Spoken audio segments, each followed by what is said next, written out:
¿Qué tal? ¿Cómo está? Muy buenos días. Qué gusto saludarle en esta mañana de domingo a través de la Mejor 92.5 FM. Gracias a nuestros amigos de la Mejor 92.5 FM.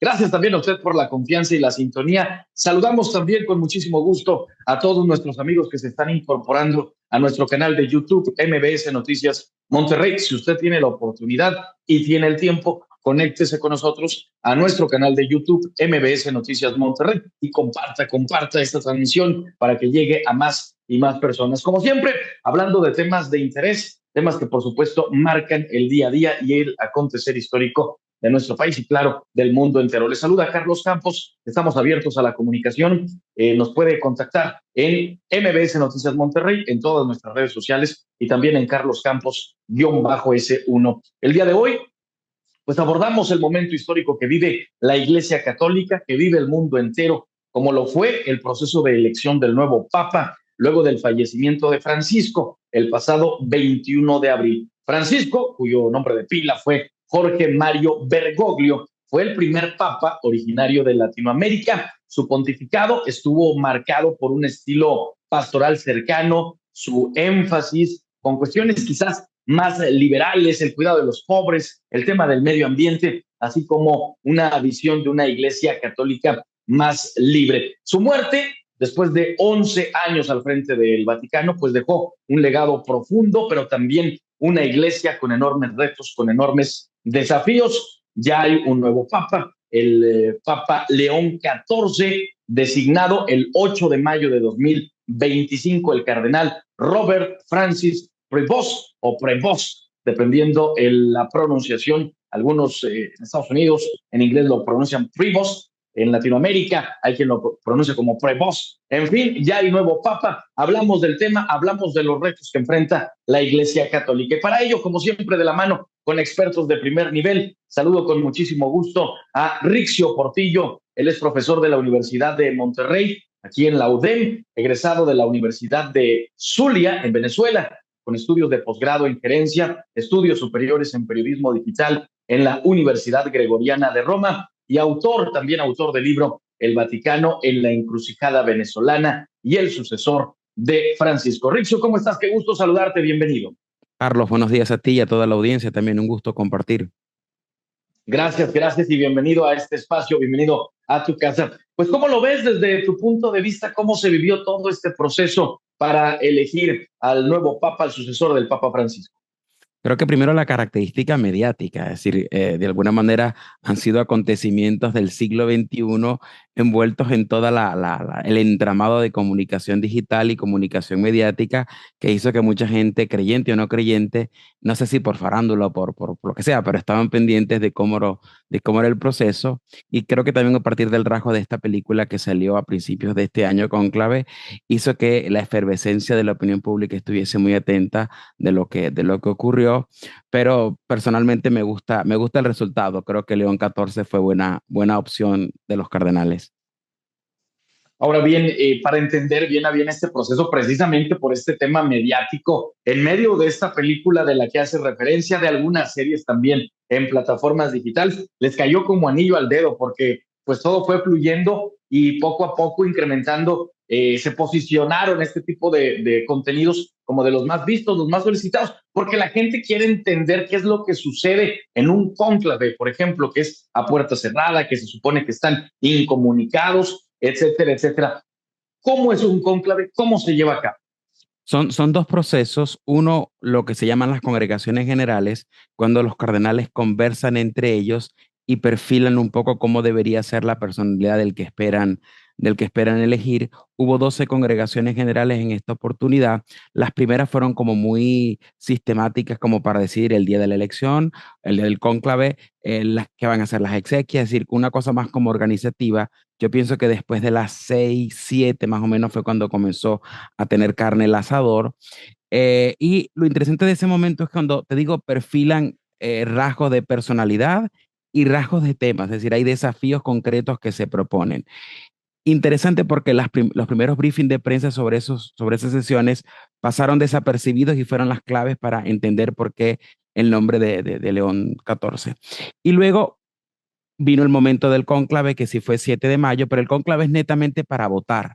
Es decir, se reúnen los cardenales únicamente para el proceso de escrutinio, votar y contar los votos. Por tanto, no hay como mayor oportunidad para que puedan moverse, no sé, en las discusiones, que es un poco lo que se ve en las películas y en las series. Obviamente hay conversaciones, pero en este caso fueron 133 cardenales. Si cada uno se tardaba aproximadamente, no sé, como 2 minutos votando, pensemos que el proceso de escrutinio per se ya duraba como 2 horas y media aproximadamente. De tal manera que el cónclave como tal es simplemente un ejercicio para votar. Lo interesante es lo que ocurre previamente, que incluso es como se configura un poco lo que pueda filtrarse a la opinión pública. Oye, y se supone que están a puertas cerradas, se supone que no tienen acceso a redes sociales, están desconectados. ¿Cómo es que se filtran? ¿Cómo es que de pronto nos llega esta información a la prensa y claro, al colectivo? Yo creo que una característica de este cónclave fue que no se filtró nada. Ok. Incluso las mismas congregaciones generales, en la lista de los posibles candidatos papables no figuraba el cardenal Prevost. Varias listas. En The New York Times no aparecía, en The Tablet no aparecía, en ABC de Madrid aparecía 10 de 12 nombres. Obviamente, si tienes 12, 15 nombres, alguno vas a pegar. Es decir, era como que vamos a Sí, lanzar muchos claro. nombres, si no era tan De que le difícil. va a atinar, le va a atinar. Ajá. Pero no era de primero. Y como los cardenales no estaban en la onda mediática, sino que tenían otra cosa diferente. Yo escribí un comentario diciendo que Prevost no era ni papable ni outsider. No era papable porque no estaba en la lista de todos. No era outsider porque no fue una acción, no fue un nombre después que un cónclave se traba, no avanza, no conseguimos nombre, vamos a poner un tercero. No, era el secreto mejor guardado de los cardenales. Ellos desde el día que entraron ya sabían para dónde iba la cosa. Hay comentarios que dicen que incluso desde la primera votación del miércoles en la noche, ya Prevost estaba por delante. No alcanzaba los votos, pero siempre estuvo por encima de los demás. Y por tanto, lo rápido que fue el cónclave, es decir, se decía un cónclave largo, no se conocen, usaban unos gafetes con los apellidos, nada de eso, fue muy rápido. Los cardenales no estaban en la onda mediática, encerrados, no sé, encerrados ellos, pero no como nosotros los periodistas que estábamos encerrados en nuestras versiones. Claro, claro. Perfecto. Oye, Rixio, ¿qué consideras qué papel ha jugado el tema de las redes sociales, el tema de estar siguiendo a minuto, porque muchas personas estuvimos conectados minuto a minuto a esta transmisión que hacía el Vaticano a través de su canal de YouTube, por ejemplo? De pronto, en los últimos 15, 20 años, pues hemos sido testigos de varios cónclaves, cuando se eligió a Benedicto XVI, después de la muerte de Juan Pablo II, después vino el Papa Francisco, ahora León XIV, y a pesar de la cercanía en el tiempo, los procesos, como los ha vivido la ciudadanía y la gente, los católicos en general, pues ha sido muy diferente. Yo creo que la distancia entre lo que dicen los medios y lo que está pasando en la realidad. El cónclave del 2005, que fue el de Benedicto, sí se pensaba en alguien de continuidad, sí se pensaba que tendría que ser alguien cercano a Juan Pablo II, por tanto el nombre de Ratzinger estaba presente, tan presente que para ninguno fue sorpresa, era como que a lo natural que sería él. Con la característica que un libro de Lucio Brunelli, que es un vaticanista muy famoso en Italia, dijo que en ese cónclave del 2005 Bergoglio había quedado de segundo. Entonces, cuando viene el segundo cónclave del 2013, varios se atrevieron a decir, suena Bergoglio. Incluso yo leí un artículo, me acuerdo, el 9 de marzo de un periodista que decía, suena Bergoglio. La contra de él era la edad, que se decía era una persona muy mayor, pero era como que ya el nombre estaba en el ambiente y ya por muchos eran reconocidos. Yo recuerdo que también en ese momento hubo varias conversaciones con algún diplomático, con algunos, incluso con el arzobispo de la ciudad en la que yo vivía, y decía, es latinoamericano, es latinoamericano. Te estoy diciendo 15 días antes del cónclave, es decir, ya se hablaba de un papa latinoamericano. Con este no, es decir, fue totalmente disruptivo, totalmente una sorpresa para todos. Entonces creo que de alguna manera, no sé, la efervescencia mediática no respondió a la realidad, pero sí hizo que por lo menos los primeros días fuera de gran atención pública y mediática. Y pensemos también, no sé si lo has notado, la cantidad de fotografías que han salido de Prevost en Perú. Incluso hay un hilo en X que dice, cada foto es más latinoamericana que la otra, un rasgo de la contemporaneidad y de redes sociales, que podamos ver al Papa Uh -huh. desde que cuando era un simple sacerdote en un pueblo con unas botas de hule. O sea, ocurre porque estamos en el siglo XXI y la gente registra esas cosas. Bueno, también ya se habla de la cercanía que tuvo, por ejemplo, con la ciudad de Monterrey. Se menciona en algunas publicaciones que radicó en alguna época de su vida aquí en la ciudad. Sí, hay un reportaje que supuestamente dice que visitó por lo menos unos 15 países y se quedó corto, porque al menos yo que estaba en Venezuela, también salieron fotografías visitando parroquias en Venezuela. Entonces, la lista está México, pero no está Colombia y Venezuela, y hay referencias que sí las visitó. Creo que eso también es un rasgo del personaje no previsto por los demás, pero que es una persona de esfera global, es decir, de pensamiento global con un gran conocimiento de la realidad latinoamericana y por supuesto internacional luego en el cargo que tuvo en el Vaticano.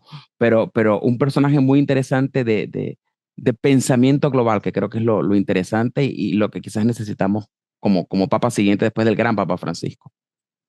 Y bueno, en medio de un proceso, este proceso que tiene simbolismos, ¿no? De pronto el día cumbre, cuando se menciona el nombramiento de quién va a ser el sucesor de Francisco, pero veníamos de días, digamos, tristes, ¿no? De las despedidas, los servicios funerarios que se le realizaron, la gente que hacía fila, que se congregaba para despedirse de Francisco, y de pronto, al paso de los días, pues parece que ya se nos olvidó y todo fue expectativa y todo fue júbilo al momento en el que sale el humo blanco allá en la Plaza San Pedro. ¿Por qué humo blanco? ¿Qué simboliza? No, antes el proceso era sumamente manual y artesanal y el proceso indica que tienen que quemar las boletas donde los cardenales ponen los nombres. Entonces había un Okay. proceso de cómo se encerraban, la gente no había medios, la gente no sabía qué estaba ocurriendo afuera, había que tener algún tipo de señal. Y por supuesto el color del humo es como que negro no hay decisión, blanco sí hay decisión, a partir de una hierba que mojaban. Obviamente con el tiempo eso fue cambiando. Hoy el proceso es netamente químico, igual queman las papeletas, pero no depende del humo que boten las papeletas para que sepamos si es blanco o negro. Es decir, es como un rasgo de que como están encerrados, eh, una visión, es decir, una señal desde lejos. No sé si alguno pudo haber seguido la transmisión, pero claro, esta señal ahora no es desde lejos. Tenemos un dron volando por encima de la Capilla Sistina, es decir, alrededor de la fachada y del frontón de la Basílica de San Pedro. Es decir, es una cosa más de estilo cinematográfico, pero bueno, se mantiene la señal para los que están afuera, porque los de adentro realmente no tienen equipos celulares ni técnicos, pero sí son los primeros que se enteran. Cuando digo los primeros es, ya, eligen al Papa, pero cuando el Papa sale ya de la Capilla Sistina, a esa primera sala regia y donde están allí los demás lugares, que están los guardias suizos, es decir, que está la gente, ellos sí se enteran e igual no pueden decir nada hasta que no se hace el anuncio en la plaza. Muy bien, para usted que nos sigue en radio, estamos conversando con Rixio Portillo, profesor de la Universidad de Monterrey, experto en todos estos temas que tienen que ver precisamente con el proceso que se llevó a cabo para seleccionar al nuevo Papa, en este caso el Papa León XIV. ¿Qué sensaciones genera en este momento en los fieles, en los propios sacerdotes, esta nueva era de la Iglesia Católica? ¿Cómo lo ves? Tú me hablabas algo bueno, es que pasamos de un momento lúgubre y ahora una explotación, Sí, una claro. expresión de alegría. Pensemos que la Semana Santa un poquito es eso, es decir, el viernes la muerte, el sábado y el domingo ya viene la Pascua con la resurrección. Ese es un paso muy rápido, cronológicamente solamente fueron 3 días. Y creo que de alguna manera, pues es lo que estamos viviendo, como la efervescencia de un inicio de pontificado, que casualmente hoy, 18 de mayo, es cuando va a ser es la misa solemne de inicio de servicio de Petrino, es decir, todavía él es es como electo, pero todavía no está como en funciones totales, digo, por lo menos protocolarmente. Uh -huh. Y es una gran alegría porque primero, al ser latinoamericano, hay cierta cercanía de continuidad con Papa Francisco, es decir, los cardenales quisieron que el próximo Papa fuese con sabor latinoamericano, con la mezcla intercultural de que es su origen norteamericano, que no es menos importante, es decir, sí, fueron 40 años en el Perú y salió a los 20 años de Estados Unidos, pero 20 años formándose allí. Sí, se formó como teólogo y como filósofo y como matemático en Estados Unidos. La forma de su pensamiento es a partir de Norteamérica, nutrida con su experiencia suramericana. Hay autores que hablan del sur global. Y creo que las expectativas son siempre positivas porque es como un recomenzar, es como algo nuevo. Yo he sentido que hasta la opinión pública, no sé, un viraje distinto hacia cómo entender las cosas por supuesto, por la misma personalidad del Papa. También es porque Papa Francisco deja una huella muy grande y fue un Papa altamente mediático. Entonces, pues el siguiente tiene que continuar con eso. Ahora, ¿más mediático que Juan Pablo segundo o estarían más o menos ahí equiparados en Aquí te, igualdad de circunstancias? Aquí te respondo como profesor de comunicación. Cuando tú estudiaste y yo estudié seguramente, vimos lo que era la cultura de masa, años 50, 60, 70. Juan Pablo II era un papa de la cultura de masas. Fue el hombre más visto en el siglo XXI por el mayor número de personas, porque claro, él viajaba a tantos lugares que mucha gente lo veía. Era un pop star, es decir, un papa de cultura de masas. Yo creo que estos dos son más de cultura digital y por tanto las menciones en redes sociales, el que la gente pueda compartir la experiencia, compartir las fotografías, no sé, él comiendo ceviche, él cortando un pastel, él con las reinas de carnaval de un pueblo olvidado en Perú. Es decir, eso es un rasgo de comunicación digital donde la información ahora está en manos de la audiencia que la pueda compartir. Es decir, estamos conociendo al Papa no tanto por lo que el Vaticano nos está diciendo, sino porque lo que la gente está recordando de su experiencia con él, principalmente peruana y latinoamericana. Ahora, Ricio Portillo, ¿de qué depende que el cónclave sea largo? O sea, en este caso, me parece 2 días de este encierro de los cardenales. Recuerdo que con Juan Pablo II se tardaron un poquito más, a diferencia de con Francisco, que igual fue más o menos breve. Sí, los del siglo XXI, Benedicto, Francisco y este han sido 2 días, es decir, hoy arranca el cónclave y al otro día hay elección. Vaya, depende principalmente del consenso, de si cuando viene la primera votación, que es el miércoles, que fue el día en la tarde, esta vez fue miércoles por la tarde, pero no siempre arranca miércoles por la tarde, ya se saben los nombres. Si no hay consenso y siguen las votaciones y los bloques siguen sin moverse, hay que buscar una tercera alternativa. Y por tanto se habla siempre de que, bueno, puede ser alguien outsider que entre a la discusión, ya que ambas partes no se ponen de acuerdo. Pero creo que han habido largos, el de Juan Pablo II, pero también un poco el contexto. Venían de un papa muerto de 33 días. Es decir, el año 78 fue un poco difícil, Sí. el año de los tres papas, porque con solo 33 días no se pensaron que iban a regresar a la Sixtina tan rápido los cardenales, y también el de Juan XXIII. Pero el asunto con Juan XXIII era que Pío XII había tenido un pontificado muy largo, desde el 39 al 63. No me haga sumar porque soy malo en eso en las matemáticas, ya mucho sé que me prendo la fecha. Al 60, al 58, perdón, 39, 58. A ver, un pontificado tan largo como quién pudiese ser un poco para continuar. De ahí se inclinaron por un papa mayor, Juan XXIII, que ya estaba pasadito de edad con 77, pero duró 5 años y también revolucionó a la iglesia. Creo que es una de las características. Cuando hablan de papas ancianos, es porque, bueno, va a ser algo transitorio y al contrario, los más ancianos son los han sido más revolucionarios. Juan XXIII, Benedicto que renunció. A mí cuando me dicen que Benedicto es muy conservador, yo digo, vaya, no lo conocieron, porque qué más liberal que renunciar, qué más Por supuesto, revolucionario que decir hasta aquí llegué. O sea, rompió todos los parámetros, todo lo establecido y dijo, yo ya no puedo, ¿no? qué más Sencillamente ya no puedo, disruptivo ya no que estoy en renunciar. condiciones. Y Francisco, que también fue elegido de 76, se pensó, bueno, va a ser una transición natural entre Benedicto y lo que sigue, y también fue un huracán. O sea que yo creo que más bien los cardenales tienen que pensar en gente no mayor, porque a los mayores ya están liberados de ataduras y son más libres en el ejercicio Oye, del sí, papado. ¿y de qué depende, Ricio? Que elijan a un papa, digamos, joven, a un papa ya mayor. Yo creo que en función de lo abrupto que haya sido el anterior, es decir, si fue problemático, si fue accidental, si, no sé, el decrecimiento de las fuerzas hizo que la curia romana, por ejemplo, que son los órganos de gobierno, asumieran muchas funciones, hace de que, bueno, ¿cómo podría ser una transición natural?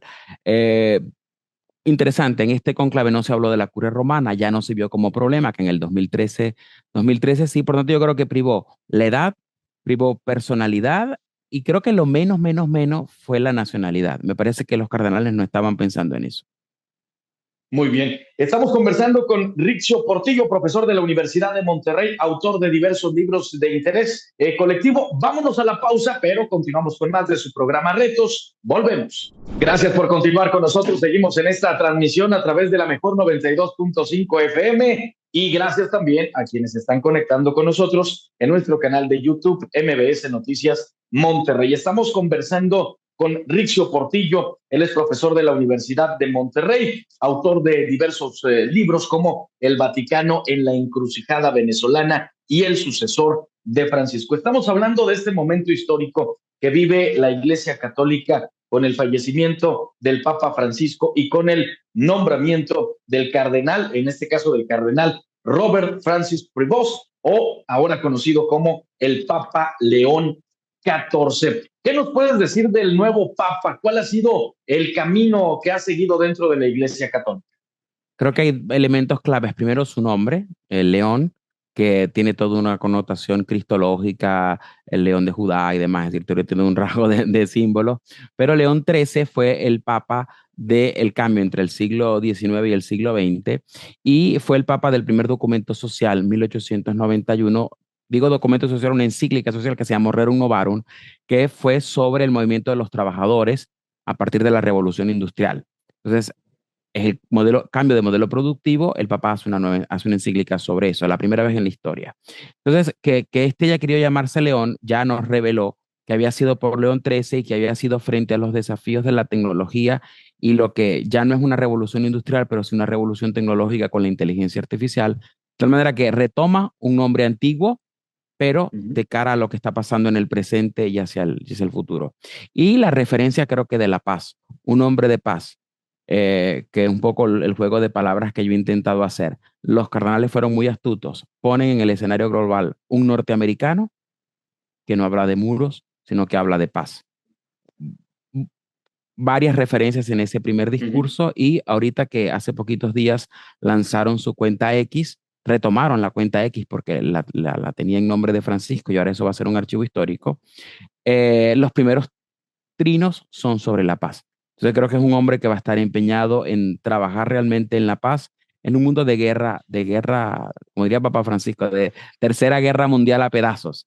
Es decir, en un mundo fragmentado de guerra, Israel, Palestina, Ucrania, Rusia, es decir, conflictos por todos lados, la misma Latinoamérica con la violencia, la paz va a ser como un hilo conductor de lo que está proponiendo.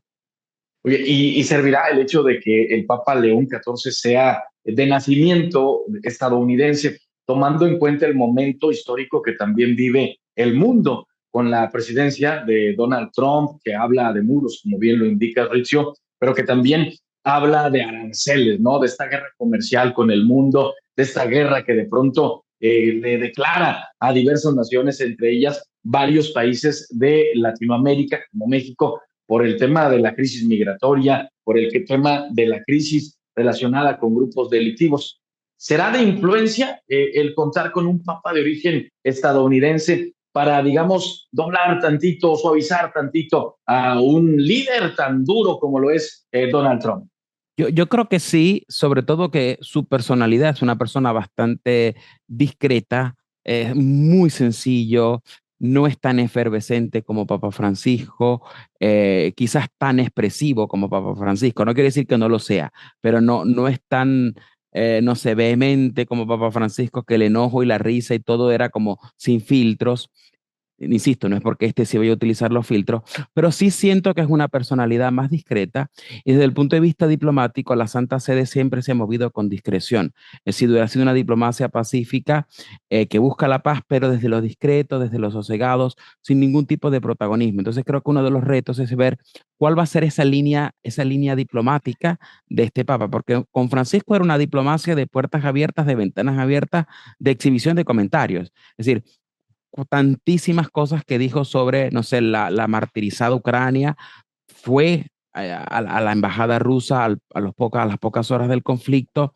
Si este va a retomar un poco el camino de la discreción de la diplomacia vaticana, sería interesante, quizás va a ser más influyente a partir de ese camino más tranquilo que pudiese conducir. Yo sí creo que va a haber influencia, sobre todo que en Estados Unidos la religión tiene un peso, a pesar de que es un país secular y laico, en la religión en el discurso público tiene un peso y pues ahora es un papa norteamericano que va a manejar también el discurso religioso.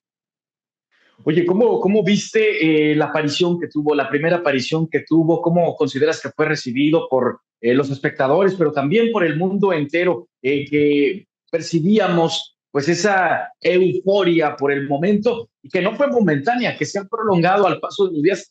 Parece que es un papa pues querido, ¿no? Que fue bien recibido. Sí, yo creo que hay rasgos que lo mismo con Papa Francisco, es decir, por qué estos personajes se hacen virales y por qué estos personajes despiertan eso en la gente y en la opinión pública. Y creo que la clave, Carlos, es la autenticidad.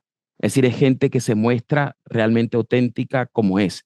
Y si algo podemos ver del Papa León en ese momento en el balcón, era la carga emotiva que él tenía, tan emocionado, con lágrimas en los ojos, hasta tragaba como grueso, como para contener toda la emoción que él estaba viviendo. Entonces creo que eso se conecta, es decir, eso se transmite, la gente lo percibe, hasta nosotros que estábamos a kilómetros de distancia. Y perdón, se me va a salir lo latinoamericano, pero a mí me encantó que hablara español, porque también es disruptivo, también fue revolucionario. Papa Francisco no se atrevió en el primer discurso a hablar Uh-huh. en español. Juan Pablo II en el 78 dijo, tengo que aprender su idioma. Si me equivoco, me corrigen. Y la gente soltó un aplauso porque un papa que se No, sí, equivoca lo recuerdo. lo Sí, dice no, claro. públicamente. Este se atrevió a hablar en español. Y no solamente hablar en español per se, sino a recordar la ciudad de la que salió en Perú, Chiclayo, que insisto, es una ciudad olvidada, pobrísima Uh-huh. en el Perú. Es decir, es un papa de la periferia, es un papa de las lejanías, es un papa de los descartados y de los pobres que ahora está en el escenario global. Y a mí me gustó mucho eso porque siento que refleja un poco, insisto, esa autenticidad de los personajes y por eso es que son líderes creíbles, porque vaya, no solamente hablan, sino que hablan y viven eso que están proclamando. Y sobre todo recordar, como bien lo indicas, a esa ciudad que en su momento lo recibió allá en Perú, que le abrió las puertas y que por supuesto él le aportó muchísimas cosas a esa comunidad. Evidentemente, pues nosotros como mexicanos y como habitantes del estado de Nuevo León, pues no, hombre, por supuesto emocionados al momento en el que habla en español. Bueno, ya la presidenta de México, Claudia Sheinbaum, dijo que lo va a invitar a nuestro país. El gobernador del estado, bueno, por supuesto, no se va a quedar atrás. También apareció por ahí en un video hablando de señales por el hecho de que se llama León, León 14, como Nuevo León, y que lo iba a invitar a la presa León antes, presa Libertad, que todavía no la inauguran, por cierto, pero bueno, ese es otro tema. ¿Cómo ves la perspectiva del mexicano? Yo creo que sí, sí es posible que venga allá y en el horizonte está el viaje por lo menos a Turquía, a Nicea, que ya estaba previsto por Papa Francisco y simplemente este retomó la agenda. Pero vaya, es un papa latinoamericano, o sea, yo digo, después de 40 años en el Perú, es latinoamericano, conoce y conoce nuestros dramas y lo que estamos viviendo y también ha tenido intervenciones importantes para el tema migratorio y creo que México como sociedad vive ese tema desde dos perspectivas, es decir, un país que recibe gente, pero que también saca gente. Entonces tenemos como las dos caras de la moneda. Y así como Papa Francisco visitó ambos extremos, ambas fronteras, en esas polaridades que formaba parte de su pensamiento, estoy seguro que México va a estar en la agenda del Papa. Y más cercano, así para concretar la respuesta, es muy devoto de la Virgen de Guadalupe. En Chiclayo, en su residencia, tenía un cuadro de la Virgen de Guadalupe. Entonces yo creo que sí, México está apuntadísimo y claro que lo vamos a ver. No sé si en Nuevo León, pero al país sí va a venir. Pero al país de que viene bien, y quién sabe si a la presa, ¿no? A la presa León, como decía el gobernador del estado. Entonces, vemos un papa que va a priorizar valores como la paz, el tema de abrirle las puertas a los pobres, a los necesitados, las necesidades de Latinoamérica, pero ¿cómo lo ves? Veíamos un Papa Francisco abierto a hablar de temas, investigaciones relacionadas con abusos de la Iglesia Católica. Bueno, en su momento llegó a pedir disculpas, llegó a pedir perdón. También el tema relacionado con la homosexualidad. Sí, el Prevost tenía antes de ser elegido el cargo por decirlo así, como un departamento, es un dicasterio, pero un departamento de preparar los expedientes para los obispos, lo que se llama la fábrica de los obispos.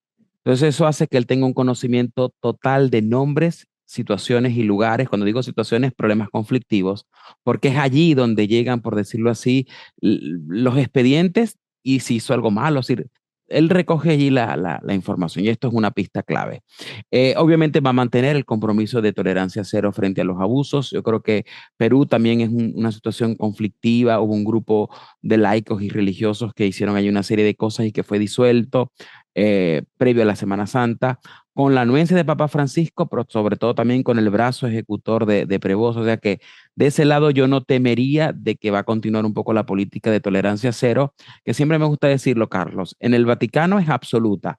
Aguas abajo es cuando la cosa comienza a tener ciertos bemoles, pero cuando la cosa llega a Roma, no hay, es blanco y negro las decisiones.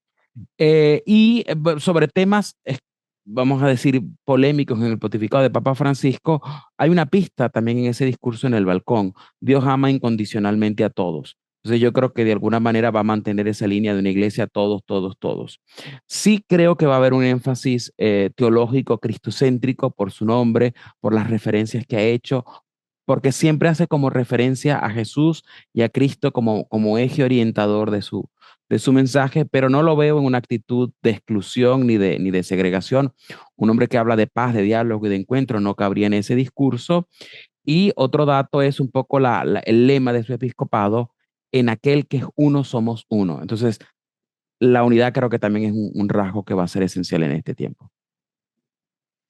Perfecto. Bueno, pues muchísimas gracias por todos estos comentarios que nos estás haciendo, Riccio. Vámonos a una pausa, pero continuamos con más aquí en su programa Retos. Seguimos transmitiendo a través de la mejor 92.5 FM y gracias por sus comentarios en MBS Noticias Monterrey, nuestro canal de YouTube y también a través de nuestras redes sociales. Pausa comercial, regresamos con más. Gracias por continuar con nosotros, gracias también por sus comentarios. Seguimos en esta transmisión de su programa Retos en esta mañana de domingo. Gracias a nuestros amigos de la mejor 92.5 FM y también a quienes nos ven y nos escuchan o nos van a ver y nos van a escuchar en cualquier momento del día en nuestro canal de YouTube MBS Noticias Monterrey. Estamos conversando con Riccio Portillo. Él es profesor de la Universidad de Monterrey, autor de diversos libros, varias publicaciones, El Vaticano en la encrucijada venezolana y el sucesor de Francisco, experto en temas relacionados con todo este proceso histórico que se vivió hace algunos días, el cónclave, el fallecimiento del Papa Francisco y bueno, pues en este caso los retos que tiene enfrente la Iglesia Católica en esta nueva etapa con el Papa León. Riccio, muchísimas gracias por esta conversación. Hablando de retos, ¿cuáles crees que sean los más urgentes para el nuevo Papa? Creo que al interno de la iglesia concretar sin mayores contratiempos las reformas de Papa Francisco, es decir, esa continuidad, pero que obviamente pues hay sensibilidades distintas. Si hay gente que no estaba como muy en sintonía en lo que el Papa estaba proponiendo y por tanto creo que este tiene el gran trabajo de llegar a puerto con los cambios propuestos, pero un poco reconociendo esas sensibilidades en la expresión de Papa Francisco de diversidad reconciliada. Este habla de unidad en la diversidad, es decir, un poco la misma expresión. Pero creo que es un desafío, es decir, cómo logramos que la convivencia interna sea real, sea auténtica. Digo convivencia, pero la palabra exacta debería ser comunión, es decir, un poco el término real de que todos sean uno a partir del deseo de Jesús en el Evangelio. Y el escenario global, es decir, obviamente este hombre de paz en un mundo de guerra y división. Creo que conflictos hay muchos, por ejemplo, todo esto que está pasando entre Ucrania, entre Ucrania y Rusia, ya se ha presentado el Papa como negociador. Incluso uno de los primeros trinos fue presentarse como un negociador para facilitarlo. Y creo que va a ser como una nueva etapa del escenario diplomático. Te pongo un dato histórico. León XIII fue el Papa de lo que se llamó la cuestión romana. La República Italiana se unifica y comienzan a ser república, comienzan a ser un país contra los estados pontificios, que era como otra fuerza política que estaba en la esfera. Ese momento de transición entre desaparecen o se disuelven los estados pontificios y todo forma parte de la República Italiana se llamó la cuestión romana y el Papa era León XIII. León XIII, para no combatir, para no ir a una guerra, obviamente se veía minoritario frente a la fuerza militar, es decir, había una cosa lógica, decidió apostar por la paz desde una paz, por decirlo así, activa, encerrándose. y por tanto se dice que es el Papa del encierro, porque una forma de protestar frente a lo que estaba pasando a su alrededor fue encerrándose, y por tanto fue él mismo se autocastiga y dice, el Papa más nunca vuelve a salir. Ese castigo se impuso en el papado hasta Pío XI, que es cuando se forman la Santa Sede como Estado con los pactos lateranenses, pero interesante que León XIII es el Papa de esa protesta cívica resistente desde el encierro. Es decir, ya también ese nombre geopolítico da mucho. Ok, bueno, pues por supuesto que tuvo, digamos, gran presencia en hechos históricos de relevancia para el mundo. Quizás ese sea el rumbo que también pueda tomar el Papa León XIV. Veíamos también, Rizzio, algunas publicaciones, ya sabes, en cuanto se da a conocer el nombramiento del Papa León XIV, pues surgieron también publicaciones hablando acerca del papel que jugó en la iglesia en Estados Unidos, también en el Perú, relacionado a temas de escándalos en la iglesia, que parecía que jugó un papel más que activo, omiso. ¿Cómo lo ves? Sí, ha sido una versión, creo que dos fuentes. Uno, un grupo contrario, que siempre va a existir un grupo contrario, que no es, al fin y al cabo, si no estaba en la lista de papables, va a haber un grupo contrario. Y segundo, este movimiento peruano que se llamaba Sodalicio de Vida Cristiana, que fue disuelto por Papa Francisco, también un poco como reactivo a que este que viniese, pues que conoce el Perú abiertamente, porque por lo menos desde el 2015 está en el episcopado. Son cosas infundadas, no ciertas. Solamente hubo una denuncia en su diócesis que procedió, él suspendió al presbítero acusado, luego la policía del lugar, la fiscalía, le levanta los cargos. Sin embargo, él no quiso levantar, no quiso declararlo inocente, sino que continuó el proceso canónico en la Santa Sede, y fue la Santa Sede la que determinó que era inocente al ver que tampoco la justicia civil había hecho algo. Yo ahí te diría, si ya hay dos sentencias, una jurídica y una religiosa que dice que es inocente, ¿qué puede hacer el obispo? No puede hacer mayor cosa. Quizás, no sé, cambiarlo de diócesis o algo así, pero parte de esos cambios que hizo Papa Benedicto y Papa Francisco es que muchas de las decisiones canónicas en la iglesia pasaran por las decisiones judiciales de los países, la autoridad civil, y si esa autoridad civil se equivoca, porque ya sabemos que es corrupta y se puede equivocar, refrendarlo con la parte canónica. Prevost se movió en los dos terrenos, es decir, hizo lo que tenía que hacer. Cuando dicen es que fue negligente, vaya, pero si ambas sentencias beneficiaron al presunto, o sea, digo presunto porque también todo el mundo es inocente Sí, hasta que se claro, demuestre lo contrario. exactamente. Entonces actuó, hizo lo que tenía que hacer, lo hizo.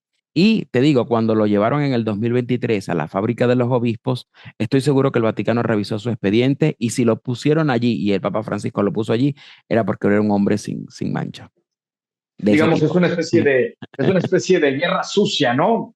Sí, sí, sí, Cuyo narrativa. origen surgirá quién sabe de dónde. Sí, sí, yo creo que un poco esos grupos disidentes, y pienso que este grupo que tenía cierta influencia mediática y, vaya, me voy a atrever a decir esto, financiera, porque al disolverse el movimiento de quiénes son los inmuebles, pues pasaban a las diócesis. Sí, creo que ahí hay un rollo más de recursos económicos, por la naturaleza en cómo se dieron las cosas, y por supuesto es ahora un casi peruano que eligen papa. Y León XIV seguirá en ese mismo tenor, en esa misma línea de no permitir los abusos por parte presuntamente cometidos por algunos integrantes de la iglesia. Sí, sí, tiene varias declaraciones previos como cardenal, siendo enfático, y por supuesto en la fábrica de los obispos, no solamente candidatos que posiblemente eran abusadores, sino posibles encubridores, automáticamente estaban fuera de la lista. Yo en eso no lo temo, o sea, yo creo que el Vaticano va a continuar la línea de tolerancia cero. Si entramos en otro escenario, te diría, el rollo es que eso es arriba, ¿qué está pasando abajo? Ese es el trabajito, es decir, esa es la chamba que hay que hacer, que esas cosas realmente bajen a las diócesis y viajen a las parroquias. Yo creo que ese trabajo, su camino de trabajo en la fábrica del obispo, nos hace que también va a ser aguas abajo ese trabajo con él.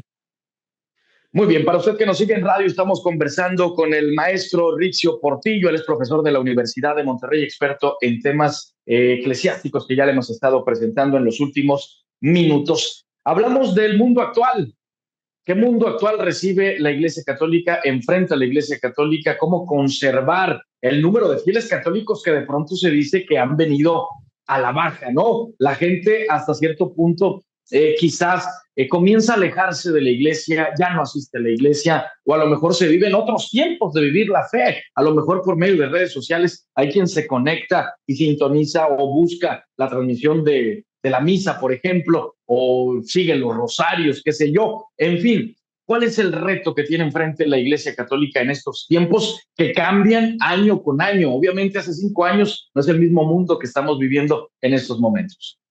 Carlos, el Papa Benedicto decía que él veía una iglesia en minoría. Por tanto, a la iglesia nunca, desde Benedicto, no le preocupaba, desde el masivo Juan Pablo II a Benedicto, no le preocupaban los números, porque decía, bueno, aunque sean poquitos, que sea una semilla, un fermento realmente de bien, aunque sean poquitos. Obviamente eso se dice en el discurso, pero vaya, las cifras siempre van a ser importantes. Y creo que, bueno, con este ha habido un gran despertar. Y yo creo que la dinámica de él va a ser también de evangelización, es decir, de tratar de ser testigo del evangelio en el escenario que le toque.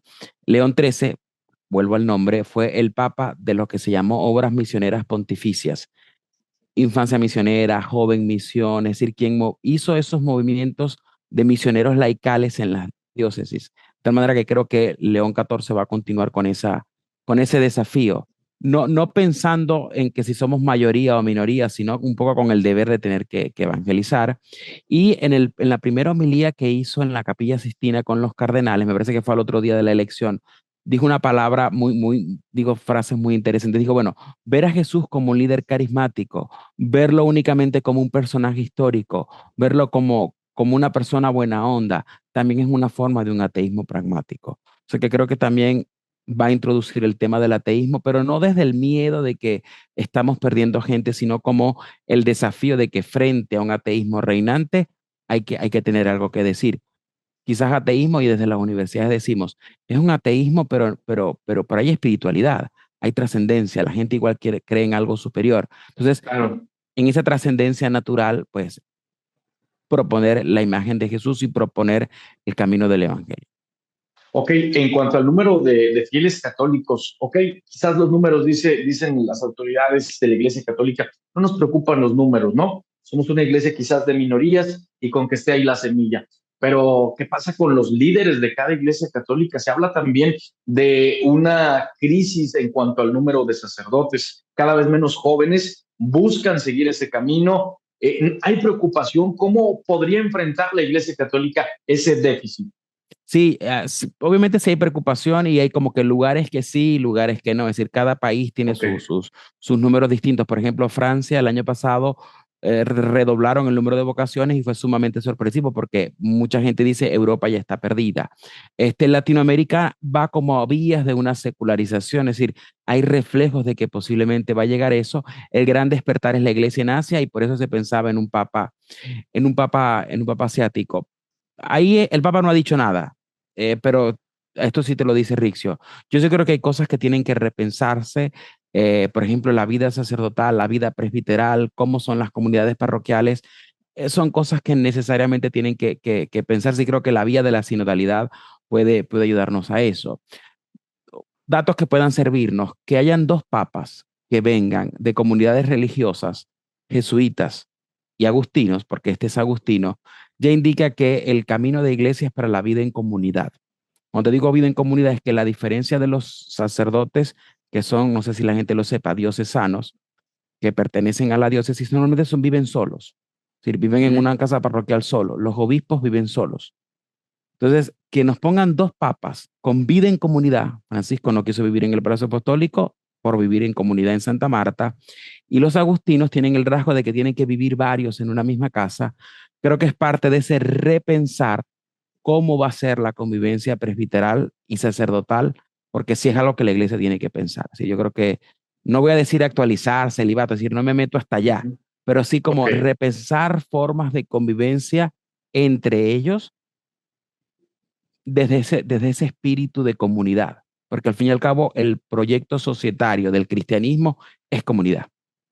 Entre O sea, dos, Richo, ¿tú consideras que el estilo de vida que puede llevar un sacerdote es quizás lo que no se está dispuesto a sacrificar. El vivir en soledad, pues la soledad, por supuesto, que repercute incluso en tu salud mental. Creo que eso es lo que se tiene que repensar y ya hay algunos que están hablando de que eso es lo que se tenga que discutir. Es decir, cómo es la configuración de vida y por eso de convivencia entre ellos. Quizás después vendrán otro tipo de discusiones más a profundidad, pero dos papas religiosos creo que los cardenales nos están diciendo para allá va la cosa. Es decir, insisto, el proyecto societario de iglesia como ética, es decir, como cultura, es de la comunidad donde dos o tres estén reunidos en mi nombre, estoy yo en medio de ellos. Entonces no puede ser que el liderazgo viva solo. Ahí hay como un Okay. divorcio. Es Rixo, Y no, esto es personal, esto no y, es papal ni nada. sí, claro. Y no es que estemos hablando del matrimonio, ni mucho menos, o que se hable del tema del celibato, como lo mencionabas, sino vivir en comunidad. Formas de convivencia. Que haya una Okay. parte en esa forma de convivencia que comprenda a la familia, eso es una familia y eso es otro nivel de cambio.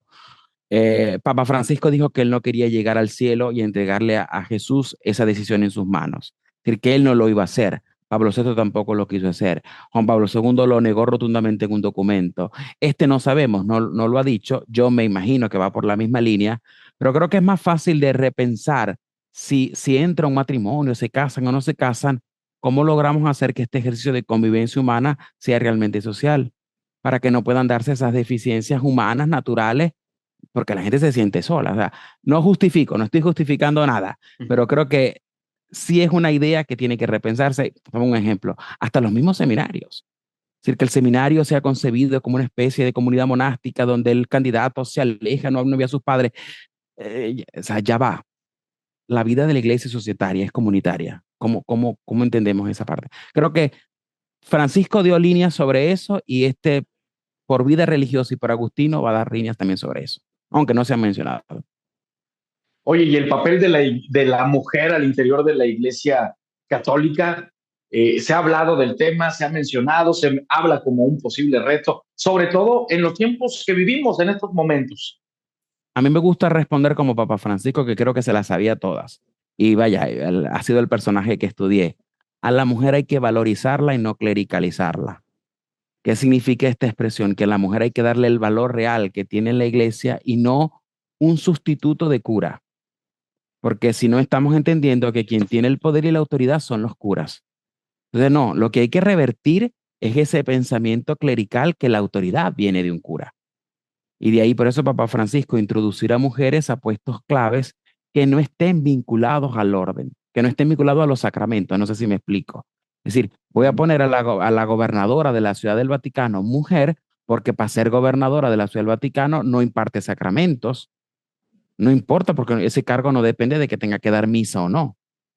De ahí qué Okay. cargos, qué funciones en la iglesia no están atadas a los sacramentos para que puedan ser ocupados en los más cargos superiores por mujeres. Está el gobernatorato de la Santa Sede, está el dicasterio para la vida consagrada, que es una religiosa. Y tú dices, tiene sentido. ¿Quién va a gobernar a las congregaciones religiosas de monjas? Una monja, es decir, una religiosa mujer. Es decir, ¿por qué tendría que ser un cardenal que no tiene nada que ver con eso? Y creo que van a venir más. Es decir, fácilmente pueden haber otros cargos en la curia romana que se puedan hacer. Pero así como te digo que eso ha sido aguas arriba, ¿qué está pasando aguas abajo? ¿Qué está pasando en las curias episcopales? ¿Qué está pasando en nuestras parroquias? ¿Está el liderazgo de la mujer? ¿O seguimos pensando que todo está alrededor del cura, que es como una especie de cacique, patrón al que todos obedecemos? Pienso que el cambio tiene que ser aún más abajo, porque ya las estructuras arriba, ese tema creo que está resuelto, creo yo. Sí, claro. Y además es lejano, ¿no? Para el católico, para el que va a misa, es lejano lo que sucede allá en el Vaticano. Sí, pero muchas de las comunidades funcionan a partir de las mujeres. Es decir, ¿por qué no hay cosas en las parroquias que puedan ser únicamente en función de las mujeres? El derecho canónico también prevé la cuida pastoral de una parroquia cuando no hay sacerdote a partir de un laico. Y el sacerdote solamente llega, da la misa y se va porque tiene muchas parroquias o está en lugares lejanos, Sí. rurales o algo así. Eso está en el derecho. O sea, no es que Francisco se lo inventó o ahora Prevost se lo va a inventar. No, no, no, no.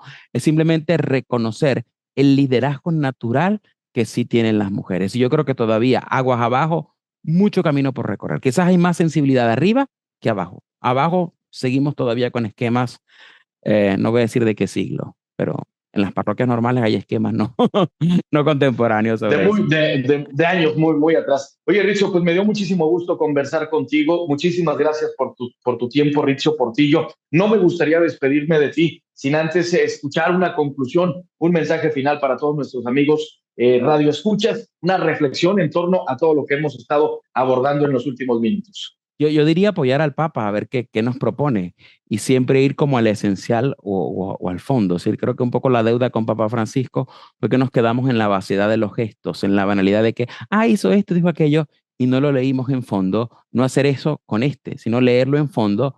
Y, por ejemplo, paz es un tema común, diálogo es un tema común, unidad es un tema común, más allá de que van a haber diferencias y sensibilidades con las que no estamos de acuerdo. Es decir, apoyarlo porque es un líder que nos ayuda a todos, no solamente a los católicos, sino a todos nos puede ayudar. Perfecto, muchísimas gracias, Richo Portillo. Un gusto saludarte. Bienvenido, esta es tu casa. Y nos la pasamos muy bien, una plática muy agradable que estuvimos mencionando en los últimos minutos. Muchas gracias. A ti siempre a la orden. Gracias, muy amable, Richo Portillo. Gracias a usted por el favor de su atención y la sintonía. Lo esperamos mañana en punto de las 2 de la tarde con toda la información en MBS Noticias Monterrey, solo aquí por la mejor 92.5. Hasta pronto.